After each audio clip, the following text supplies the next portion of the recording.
کے بخشے. دیکھیں نا حدیقہ باغ ہے, باغیچہ نہیں سمجھے آپ نے کہا نا بخشش کے باغات ہیں. اور حقیقت ہے جب سرکار کی مدح و ثنا کی بات ہوتی ہے تو باغات ہوتے ہیں بخشش کے. کہہ رہے ہیں سبحان اللہ, زور سے کہو سبحان اللہ. باغات ہوتے ہیں, حدائق بخشش ہوتی ہے. تو قدرت نے جب سوچا, خلق اول کی تقریریں بہت سنی آپ نے, میں آج سوچ کی بات بتا رہا ہوں. آج سوچ, خلق اول کی نہیں بتا رہا, خلق اول تو ہے ہی. آپ جب سوچا پہلے تو بنایا بھی پہلے. بات ختم ہو گئی.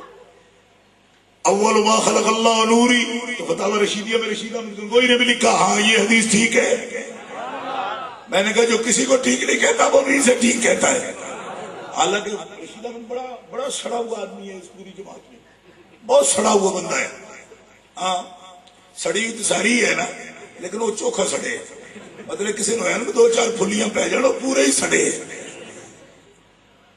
کیوں آپ کو ہم کہتے رہتے ہیں بھائی ایسی محفل منعقد کیا کرو, لوگ کہتے ہیں آئے کو موضوع ہے یار, ہر وقت یہی بیان کرتے رہتے محفلیں ہونی چاہیے, یہ ثبوت ہے وہ ثبوت ہے. ساری محفل اسی ثبوت میں لگا دیتی. شان بناؤ یعنی شان سناؤ, یہ کیا کرتے ہو؟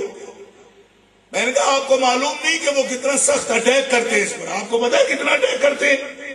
فتاوی رشیدیہ میں اس سے پوچھا گیا میلاد شریف کی محفل منانا کیسا ہے؟ انہوں نے کہا جیسے ہندو کنہیا کا دن مناتے ہیں یہ اسی کے مشابہ میلاد میں کرو. دیکھو کتنا سخت اٹیک ہے. ہندوؤں کا جو کنہیا کا جنم مناتے اس کی طرح یہ میلاد ہے حضور کا کرنا. اچھا دوسرا سوال سنو, یعنی ظلم کی حد دیکھو. سوال کرنے والا سوال کر رہا ہے کہ اچھا اگر اس میں کوئی غلط بات نہ بیان کی جائے, کمزور روایت نہ بیان کی جائے, بلکہ احادیث صحیحہ, احادیث کا لفظ نہیں ہے وہاں, بروایات صحیحہ یہ لفظ ہے, بروایات صحیحہ بیان ہو تو پھر کہتا ہے پھر بھی جائز نہیں. بغض کی حد دیکھو. سوال کرنے والا کہتا ہے جی کہ اس میں کوئی کمزور بات نہ ہو, کوئی بدعت نہ ہو, پر روایات صحیحہ میلاد اگر منعقد کیا جائے کہتا پھر بھی جائز نہیں. پھر بھی جائز ہے یعنی پر روایات صحیحہ بھی بیان کرو پھر بھی جائز نہیں ہے. میں کہ مولوی جی میں نہیں لگتا ہے تو کوئی سے اندروں کرو مار کے گلے ہے باہر. ایسا بھی کوئی مسلمان ہوگا؟ ایک آدمی سوال کرتا ہے کہ بروایات صحیحہ یعنی حدیث کے ساتھ بیان کیا جائے, کہتے پھر بھی جائز نہیں ہے. اب مجھے بتاؤ اس آدمی کا کیا علاج ہو سکتا ہے بھائی؟ اتنا جو شریعت میں حد سے گزر جائے. اور بتاؤ رشیدیہ ہے جہاں مرضی پڑھ لو. دیوبند لوگ کہتے رہتے میری فان شاہ سختی کرتا ہے. میں نے کہا اگر یہ عبارت نکل آئے اسی طرح جیسے میں کہہ رہا ہوں تو پھر کیا اس مولوی پر سختی کرنی چاہیے کہ نہیں کرنی چاہیے؟ بولو. دیکھو کتنا ظلم ہے. ایک آدمی کہتا ہے آئیں گے جوڑ توڑ کے نہیں, موضوع روایتوں سے نہیں, ضعیف سے نہیں, پر روایات صحیحہ بیان کیا جائے کہ پھر بھی جائز نہیں ہے. میں کہ اللہ انج کرنی تو پھر سب روایات غیر صحیحہ بھی بیان کر دینا. تو تو مننا نہیں کر رہا کہ صحیحہ راج دی ہونا سب مرضی کرنی. کیوں کہ تو بالکل ہی ختم ہے, تیرا علاج ہی ہو رہے. بات سمجھ آئی کہ کوئی نہیں آئی؟ یعنی حد سے گزرے ہوئے لوگ ہیں, روایات صحیح نہیں ہوگی. اتنا سڑا ہوا مولوی بھی میرے آقا کی یہ شان ماننے پر مجبور ہے. فتاوی رشیدیہ اٹھا کے دیکھو, مانتا ہے کہ یہ حدیث صحیح ہے, اس کی اصل موجود ہے کہ سب سے پہلے اللہ نے محمد کا نور بنایا. اتنے سڑے ہوئے مولوی نے بھی تسلیم کی. کہو نا یار سبحان اللہ. سب سے سڑا ہوا اس نے بھی مانا ہے. اب سب سے سڑا ہوا بھی مان جائے تو پھر بھی آپ سبحان اللہ نہیں کہتے. آپ تو سڑے ہوئے نہیں ہیں نا, سر سبز ہیں. انشاءاللہ اللہ آپ کو جو نہیں ہے ان کو بھی اس کا صدقہ کر دے, کیونکہ سر سبز و شاداب میرے آقا کی یہ دعا ہے حضور کی. میں نے اپنے شیخ میرے امام احمد رضا کے شیخ حضرت شیخ نابلسی کی کتاب میں پڑھا کہ حضور دعا کرتے تھے, اے میرے اللہ ان کو خوش رکھنا جو سے خوش ہوتے ہیں، ان پہ کبھی غم نہ آئے میرے مالک جو میرے ساتھ خوش ہوتے ہیں۔ ذکر کا لفظ بھی تو میں اس میں اضافہ کر رہا ہوں، حضور تو یہ فرماتے جو میرے ساتھ خوش ہوتے ہیں، کیا مطلب؟ میرے ذکر سے خوش ہوتے ہیں، میری یاد سے خوش ہوتے ہیں، میرے نام سے خوش ہوتے ہیں، میرے مقام سے خوش ہوتے ہیں، کیونکہ محبوب کی ہر ہر بات پسند آتی ہے۔ فرمایا اے میرے اللہ ہر اس مومن کو خوش رکھنا جو محمد کے ساتھ خوش ہوتا ہے، اس میں کبھی غم نہ، اس کو غمگین نہ کرنا۔ جو تیرے حبیب سے فرحت محسوس کرتا ہے تو اسے ہمیشہ مسرور رکھ۔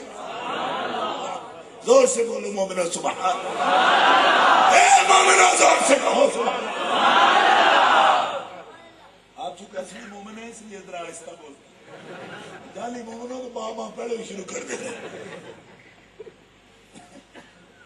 کیونکہ انہیں ذرا کچھ بننا بھی ہوتا تھا۔ آپ بڑے بھارے مومن ہیں اس لیے آپ ذرا آہستہ آہستہ بولتے ہیں، جب نام ہی آخرتا بھی اس لیے مومن ہی یہ ہو جاتا ہے، ذرا جو اصلی ہوتا ہے تھوڑا سا بھاری ہوتا ہے۔ پہلے ہی بتا چکا ہوں مصیبت اللہ رحم چلا اس طرح تو ہوتا ہے، کوئی بات نہیں، اس سے کوئی فرق نہیں پڑتا، کیونکہ ایک دفعہ بولنے نہ بولنے پر کوئی موقوف تھوڑا ہی ہے، کون ہی جناب دین جانتا ہے پھر نہ بولو تو سب سے ایسا کچھ نہیں، دین بڑا پیڑا ہے آپ کے کوئی بات نہیں۔ تو ارادہ اول حضور ہے، ارادہ اول حضور ہے، اور اس فرحت حضور کے ذکر سے، مقام سے، مقام ہے کیا یہ تو بات ابھی کروں گا، لیکن صرف اس کے ساتھ رویہ کیا، رویہ کیا ہے آپ کا؟ حضور فرمایا جو میرے سے خوش ہو مالک تو اسے خوش رکھ، جو دیکھو مجھ سے تازگی حاصل کرے، نظر اللہ، حضور کی دعا کے لفظ ہے نظر اللہ، نظر کا مطلب کیا ہے؟ تر و تازہ، اسے شاداب رکھ میرے مالک، تر و تازہ رکھ، اس کے دل کو بھی، اس کے چہرے کو بھی، اس کے ماحول کو بھی تر و تازہ رکھ، جو محمد کے ساتھ تازگی حاصل کیا۔ جب کبھی مایوسی کا سایہ پڑتا ہے دل پہ فوراً متوجہ ہوتا ہے درود کی طرف، فوراً متوجہ ہوتا ہے حضور کی ذات کی طرف۔ فرمایا جو مجھ سے تازگی چاہتا ہے مالک اسے تازہ کر دے، اس کی مایوسیوں کو دور فرما دے۔ کتنی عظیم دعا حضور، اے مومنوں پیار سے کہو سبحان اللہ۔ خوش ہونا، اور اس مقام پر امام شمس الدین دمشقی رحمۃ اللہ بڑے عالم ہیں، امام ہیں اپنے وقت کے، ان کے دو شعر مجھے یاد آ گئے عربی کے، فرماتے ہیں تبت یداہ فی الجحیم مخلدا، وہ بندہ خوش ہوا ایک لمحہ کو کہ جو معذب ہے، خدا کے قرآن سے ثابت ہے ہمیشہ کے لیے جہنمی ہے، ایک لمحہ کو خوش ہوا تو یخفف عنہ للسرور باحمد، تو احمد کریم محمد کریم کے ذکر پر اور ان کی آمد پر ایک لمحہ خوش ہوا تو اس کو تو ہمیشہ جہنم کی وعید تھی، ایک لمحہ کی خوشی میں اس کے عذاب میں بھی رب نے کمی کر دی۔ زور سے بولو یار، کیا ہوگا؟ آپ ہمیں تکلیف سے بولتے ہوئے خوش ہوتے ہیں، خوش ہوتے ہوئے ٹھیک ہے، بلایا جی اشتہار بھی چھاپے ہیں، خدمتاں بھی کرانے تھے، سڑے مرے آپ، اس طرح کا رویہ آپ کا مجھے لگتا نہیں۔ زور سے کہو سبحان اللہ۔ میں ہم نہ بولے انہاں کہ تو مولوی تو فیس دے دی ہے، تو کوئی فیس نہیں، آپ پہ بولو جو دل سے اس طرح کے نہیں، ہم فیس بھی نہیں لیتے اس طرح سے، جس طرح والوں کے ساتھ لوگ اس طرح کرتے ہیں، نہیں سمجھ آئی، کبھی نہیں لی آپ کے پاس تو 20 مرتبہ ہے، کوئی ڈیمانڈ نہیں کرتے، اور اس لیے نہیں کرتے کہ ہمیں حضور نے ڈیمانڈ والا کوئی حالت رہ نہیں تھی، وہ کونا خالی چھوڑا ہو تو منہ ہٹے نا، ایسے ہی بندہ ہوا یا تو کی طرح منہ نکال کر بولا کچھ نہیں، کبھی نہیں چھوڑی۔ سکھا فرماتا شاہ نصیر صاحب کو شعر میں پڑھتا تھا، کبھی کبھی حیران ہوتا تھا، اور بھی کچھ مانگ، اور بھی کچھ مانگ، سرکار فرماتے اب کم ظرف نہ بنا اور بھی کچھ مانگ، اس طرح بھی کہا ہے نا انہوں نے، اب اتنا بھی کم ظرف نہ بنا اور بھی کچھ مانگ، مطلب یہ ہے بہت بس بس کیوں کیا کرنا، بڑی بات کی، صحیح پیاری بات کی، کم ظرف نہ بنے، تو بارگاہ بڑی عجیب ہے کہ یہاں پہ وہ بات خاموشی والی بات نہیں ہے،